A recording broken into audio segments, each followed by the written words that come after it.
નમસ્કાર, સ્વાગત છે આપનું લોકમંચમાં। શુક્રવારે જે લોકસભામાં મહિલા અનામત સંશોધન બિલ, મહિલા શક્તિ વંદના અધિનિયમ જે ઓલરેડી નાપાસ થઈ ગયું, 2/3 જે બહુમતી જોઈતી હતી, 362 મતની જરૂર હતી, પણ આખરે 498નું વોટિંગ થયું। 298 સાંસદોએ સમર્થન આપ્યું, 230 સભ્યોએ વિરુદ્ધ જે મતદાન કર્યું, આખરે આ બિલ નાપાસ થયું। હવે મહિલા સશક્તિકરણની વાતો વચ્ચે જે હકની લડાઈ હતી, મહિલાઓના હકની લડાઈ હતી, આ એ અધૂરી રહી છે। ક્યાંક મહિલાઓના હક પર જાણે કે રાજકીય ગ્રહણ લાગ્યું હોય એમ આ વાત અટકી ગઈ। બીજું કે સત્તા પક્ષનો દાવો છે કે અમે ઐતિહાસિક પગલું ભર્યું, પરંતુ વિપક્ષે રોડા નાખ્યા, વિપક્ષ અવરોધક બન્યું। અને વિપક્ષનો સવાલ છે કે સીમાંકન ને વસ્તી ગણતરીની શરતો તમે આમાં કેમ લાવ્યા? આ સવાલ વિપક્ષ પણ કરી રહ્યું છે। અને વસ્તી ગણતરી ને સીમાંકનનો પેચ ફસાયો, શું જાણી જોઈને કરાયેલા વિલંબ છે? આવું રાજકીય વિશ્લેષકો પૂછી રહ્યા છે। વોટ બેંકની રાજનીતિમાં મહિલાઓનો જે હક છે એ ક્યાંક હોમાયો હોય એવી મહિલાઓ પણ લાગણી અનુભવી રહ્યા છે। અને તારીખ પે તારીખ 3 દાયકાથી આનો ઇંતજાર હજુ પણ બરકરાર છે। અને હવે લાગે છે કે 2029 પહેલાં મહિલાઓને 33% અનામત મળવી શક્ય છે, જે પ્રમાણે આ ગૂંચમાં પડ્યું છે। અને નેતાઓનો ઈરાદો સાફ છે કે પછી માત્ર ચૂંટણી સ્ટન્ટ, ઇલેક્શન સ્ટન્ટ છે? શું પુરુષ પ્રધાન માનસિકતા ક્યાંક બિલમાં નડતરરૂપ બની? રાજકીય મહેચ્છા ક્યાંક નડતરરૂપ બની? શું મહિલા અનામત માત્ર જુમલો બનીને રહેશે કે કેમ? આ મુદ્દે લોકમંચમાં ચર્ચા કરવી છે। મહિલા અનામત માત્ર વાયદો કે પછી મજબૂત ઈરાદો? ચર્ચા કરવા માટે મારી સાથે જોડાયા છે ગુજરાત પ્રદેશ કોંગ્રેસના vice president doctor Hemang Vasavada છે। હેમાંગભાઈ, સ્વાગત છે આપનું લોકમંચમાં। સાથે જાણીતા રાજકીય વિશ્લેષક રાજેશ ઠાકર। રાજેશજી, આપનું પણ સ્વાગત। અને ભારતીય જનતા પાર્ટીના પ્રવક્તા થોડા સમયમાં મારી સાથે અશ્વિન બેંકર પણ જોડાશે। એ પહેલા હેમાંગભાઈ, આપને પૂછવાની ઈચ્છા કે જ્યારે એક વિપક્ષ કહે છે, સત્તા પક્ષનો દાવો છે કે આ જે બિલ છે એ ક્યાંક રાજકીય રીતે રાજકીય સ્ટન્ટ છે, પણ ક્યાં આ ગ્રહણ લાગ્યું ને કેમ આ બિલ રોકવામાં આવ્યું? સરકારના ઈરાદા પર વિશ્વસનીયતા નથી એવું વિપક્ષે કહ્યું। કયા ઈરાદાઓને કેમ વિશ્વસનીયતા નથી, હેમાંગભાઈ? મોદી સરકાર 2014 થી કોઈ પણ ચોખ્ખા રાજકીય ઈરાદાથી એક પણ વસ્તુ કરતી નથી। આખું જે મહિલા સશક્તિકરણનું નામ આપીને જે બિલ લાવવામાં આવ્યું, એમાં મને આખો રામાયણનો એક પ્રસંગ બરાબર બંધ બેસતો દેખાય। સોનાનો મૃગ, મહિલા સશક્તિકરણ, સાધુનો વેશ, સીતાનું અપહરણ। આ વાત મને આખા પ્રકરણમાં બરાબર બંધ બેસતી દેખાય। સીતાજીની જગ્યાએ તમે બંધારણ જોઈ લો અને સત્તા જોઈ લો, અને હરણ એટલે આ મહિલા સશક્તિકરણનું બિલ। તમારે જો મહિલાને સશક્ત જ કરવી છે, તમારો ઈરાદો અતિ સ્પષ્ટ છે કે બહેનોની ભાગીદારી જોઈએ છીએ, અને તમે બહેનોના રાહનુમા છો, ભલે જ્યારે તમે ભાષણ કરો છો ત્યારે આ બિલ લાવનાર રાજીવ ગાંધીને આપ યાદ કરતા નથી। સ્થાનિક સ્વરાજ્યમાં 50%નું રિઝર્વેશન જે આવ્યું બહેનો માટેનું, એ રાજીવ ગાંધી લઈ આવ્યા, તમે એને યાદ નથી કરતા। પણ તમે શું કરો છો? મહિલા સશક્તિકરણની સાથે સાથે બંધારણ બદલવાની કોશિશ કરો છો। બંધારણની કલમો પ્રમાણે 2011નો સેન્સેક્સ જે મનમોહન સિંહજીએ કરાવ્યો હતો, એ પ્રમાણે આ રીડિસ્ટ્રીબ્યુશન કરી શકાય નહીં। જે પુનર્ગઠન કરે છે લોકસભાની સીટોનું, 540 થી વધારીને જે 850 કરે છે, એ 2011ના સેન્સેક્સ પ્રમાણે થઈ શકે એમ નથી। 2026ની જનગણનાથી જ પુનર્સીમાંકન થઈ શકે છે।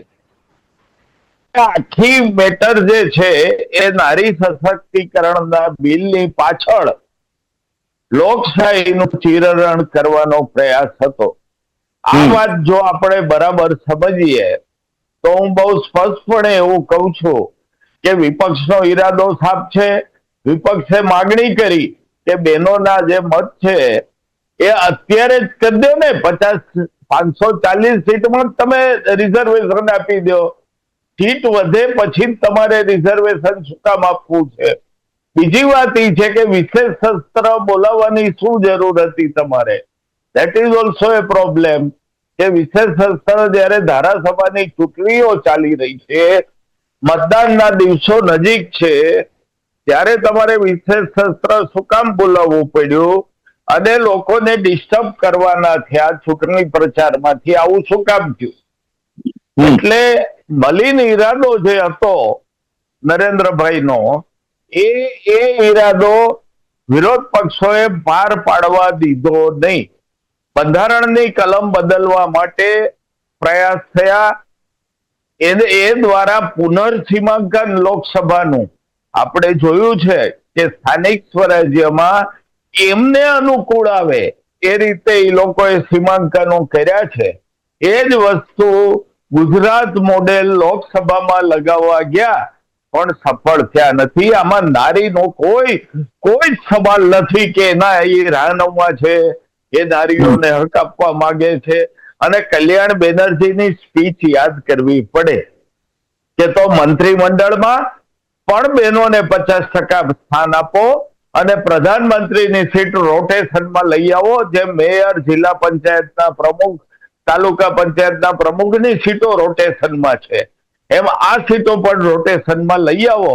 આ વાત બરાબર ગુજરાત ભારતની પ્રજાએ સમજવાની જરૂર. પણ હેમાંગભાઈ, એક ચર્ચા જે સીમાંકનની આપ વાત કરો છો, એમાં તો હવે એવું કહેવામાં આવે છે કે જેમ જેમ મત વિસ્તારમાં જનસંખ્યા વધતી જાય છે એમનો વહીવટ કરવો મુશ્કેલ પડે છે. એક સાંસદ લાખો સુધી કેવી રીતે પહોંચી શકે?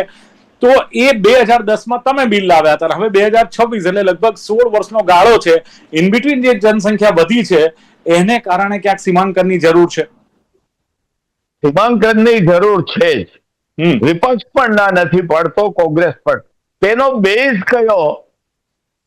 15 વર્ષ જૂની વસ્તી ગણતરી કે હાલ જે એવી કઈ ઉતાવળ છે તમારે કે લોકસભાની ચૂંટણી આવે એ પેલા વચ્ચે જ સીમાંકન કરી નાખવું છે? વસ્તી ગણતરી પૂરી થાય એ પેલા 2026 જે બંધારણ પણ કહે છે, ક્લિયરલી એની કલમ કે છે કે જ્યાં સુધી નવી વસ્તી ગણતરી થાય પછી જ સીમાંકન થાય. આ બંધારણનો ફેરફાર કરી 15 વર્ષ જૂની વસ્તી ગણતરી ઉપરથી એ લોકો સીમાંકન બદલવા માંગતા હતા. સીમાંકન અનિવાર્ય છે, પણ બેઝ કયો? કે 2026, એ કહેતા હતા 2013. ઓકે, રાજેશભાઈ, શું લાગે છે જે દાયકાઓથી આ બિલ લટકતું રહ્યું છે અને ક્યાંક મુખ્ય કારણ રાજકીય જે ઈચ્છા શક્તિ છે એમાં ક્યાંક મને અભાવ લાગે છે? શું લાગે છે ક્યાંક સત્તા ગુમાવવાનો ડર વિવિધ રાજકીય પાર્ટીઓને છે? કોંગ્રેસે પણ 2010માં લાવ્યું હતું, એમાં પણ ક્યાંક પાસ ના થયું. ખરેખર રાજકીય પાર્ટીઓ ઈચ્છે છે કે આ મહિલા સશક્તિકરણ થાય, આ બિલ લાગુ થાય કે ના માત્ર રાજકીય ઈચ્છા શક્તિઓ જ છે? આની પાછળ એક રાજકીય રમત છે, નહીં કે મહિલાઓને સશક્ત કરવાનું? દિલીપભાઈ, જેમ જાતિઓનો રાજનીતિની અંદર સોશિયલ એન્જિનિયરિંગ જેવા સરસ ભૂલામણા શબ્દ સાથે ઉપયોગ થાય છે, એવી રીતે જેમ ધર્મનો રાજનીતિની અંદર ધ્રુવીકરણ માટે ઉપયોગ થાય છે, એવી જ રીતે હવે જે છે એ મહિલાઓનો રાજનૈતિક ઉપયોગ એ શરૂ થયો છે.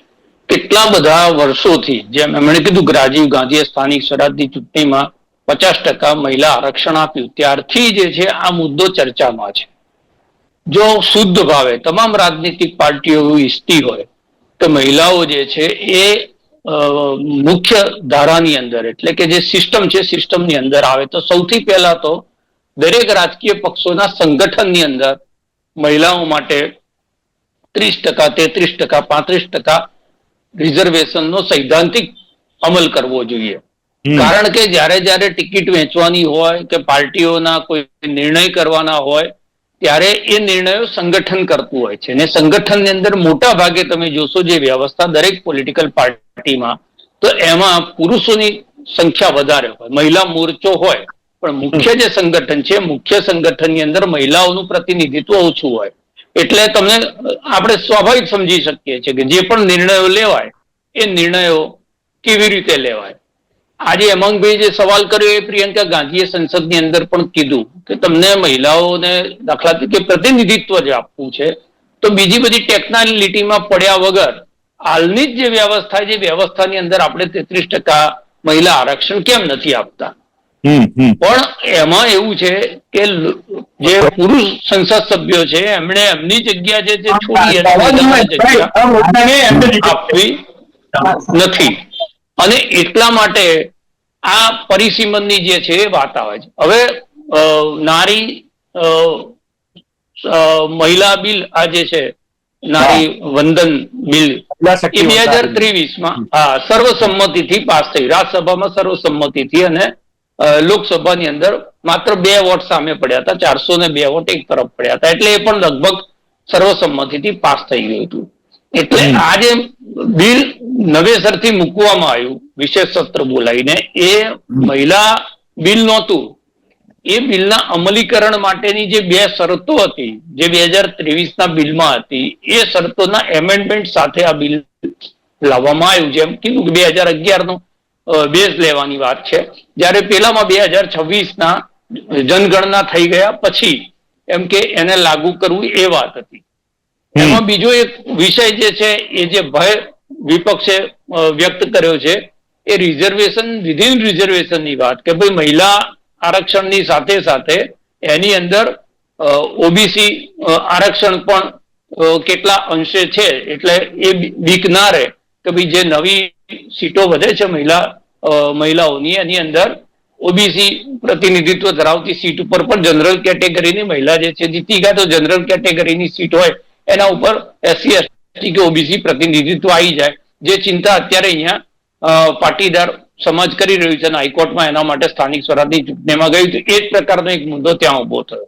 દક્ષિણના જે રાજ્યો છે એ રાજ્યોનું કહેવું એવું છે કે અમે વસ્તી નિયંત્રણ માટે સૌથી વધારે પ્રયાસો એ સાઉથના રાજ્યોએ કર્યા છે, અને એના કારણે ત્યાંની વસ્તી જે છે એ પ્રપોર્શનેટલી જે ઉત્તર ભારતની અંદર વધી છે એના કરતા ઓછી છે, અને એના કારણે આ જે નવું પરિસીમન થાય તો એની અંદર જે હિન્દી બેલ્ટ છે, હિન્દી બેલ્ટમાં જે સીટો વધે છે એની તુલનાની અંદર સાઉથની સીટો ઘટે છે, એટલે દક્ષિણનું જે પ્રતિનિધિત્વ છે સંસદમાં ઘટે છે. આ શંકા જે છે એ સાઉથના રાજ્યોમાં છે.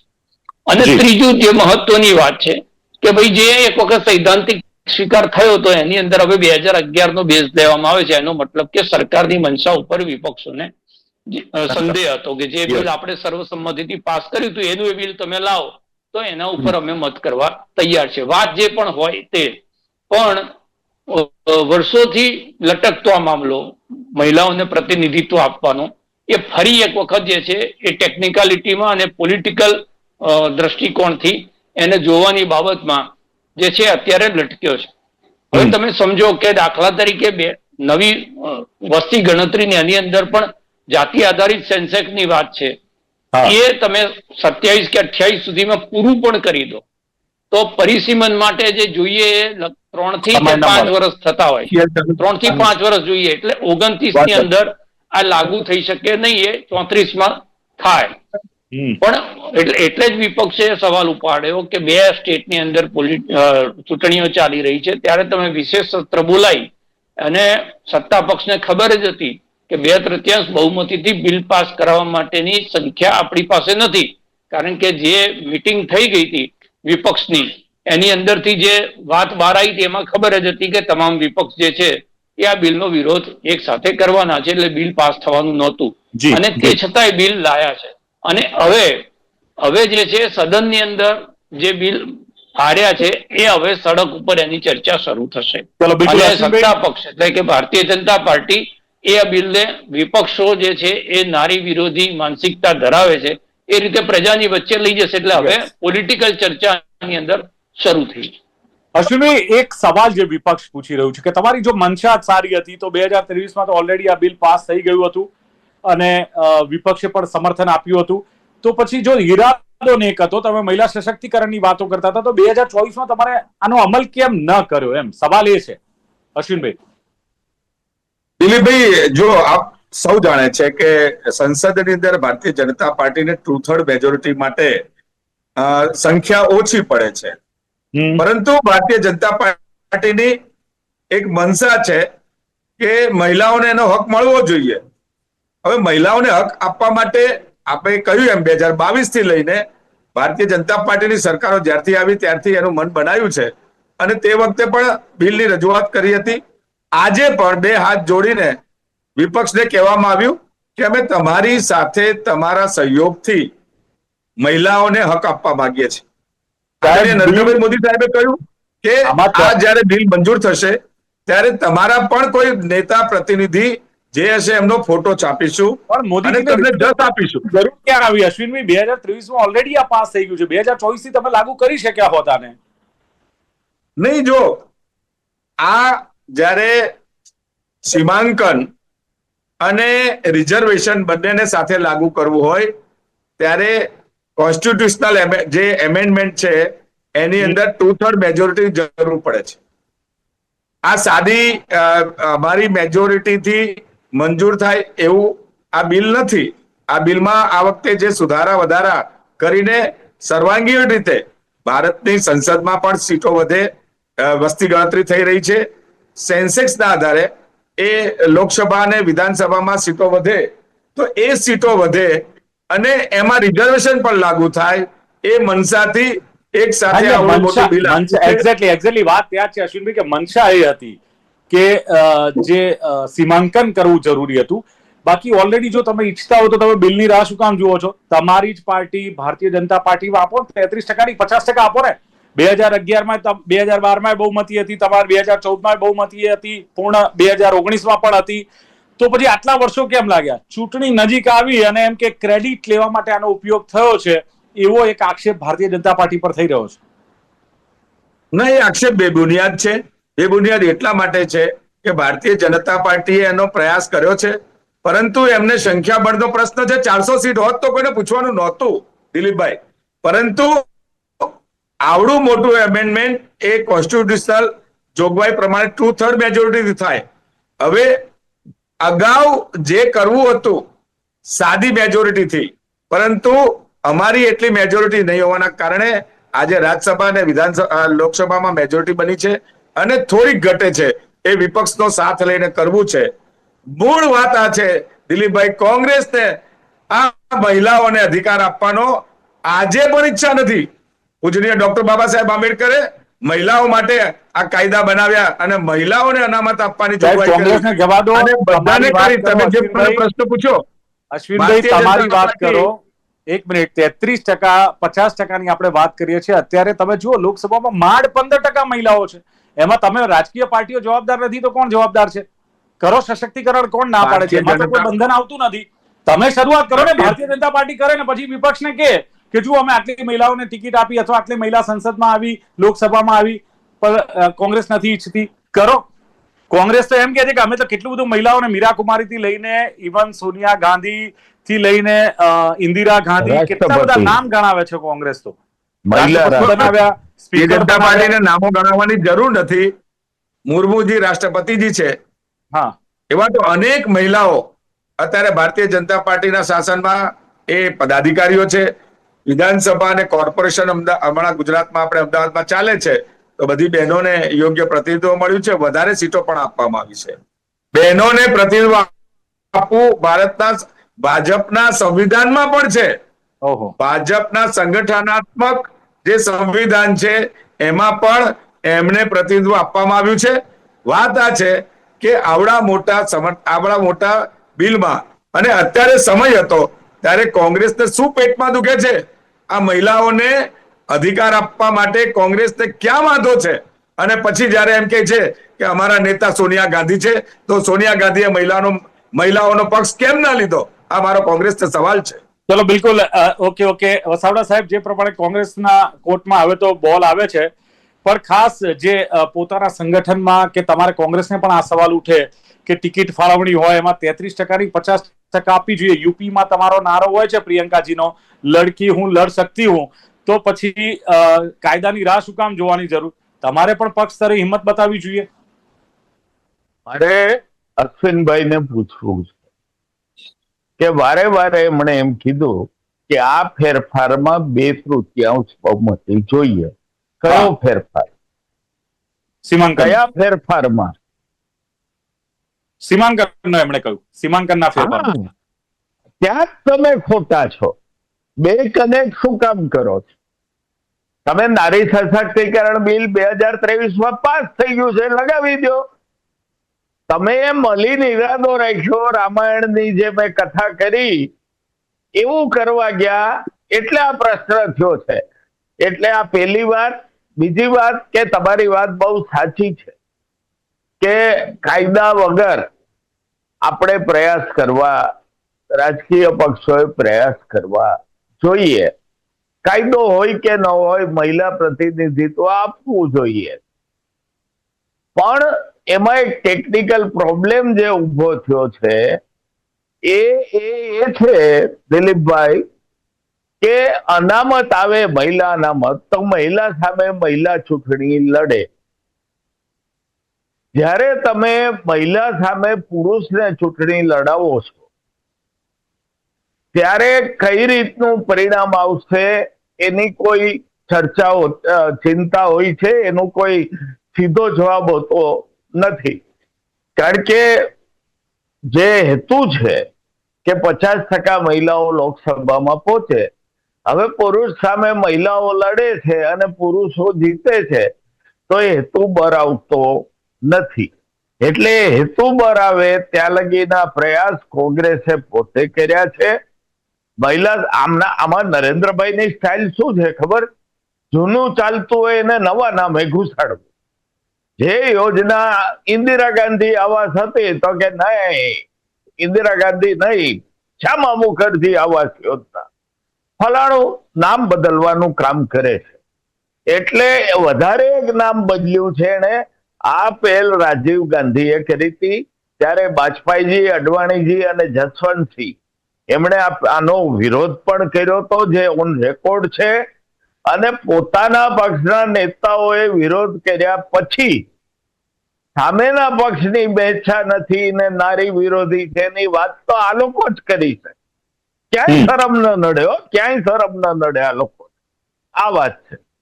ચલો, એટલે રાજેશભાઈ હવે આખરે કન્ક્લુઝન શું નીકળે? મહિલા સશક્તિકરણનો માત્ર મહિલાઓના મતોનું ધ્રુવીકરણ કરવાની વાત છે?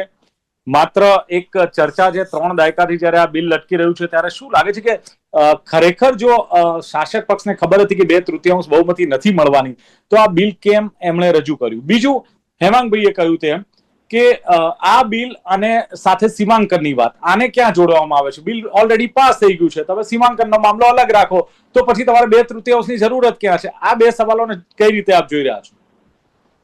ના, એટલે બિલકુલ વાત એવી છે કે જે પારદર્શક રીતે રાજનીતિની અંદર રહેલા તમામ પક્ષો એ મહિલાઓનું પ્રતિનિધિત્વ ઈચ્છે જ છે. અને એમાં એક મતે ને એક સુરે છે. કારણ કે જે મહિલા બિલ 2023 પાસ થયું, મેં કીધું સર્વસંમતિથી પાસ થયું હતું, એનો મતલબ કે બધાનો જ જે મત છે એ દિશામાં એક હતો. તો પાર્ટીના સંગઠનથી તો કમસે કમ શરૂઆત કરો.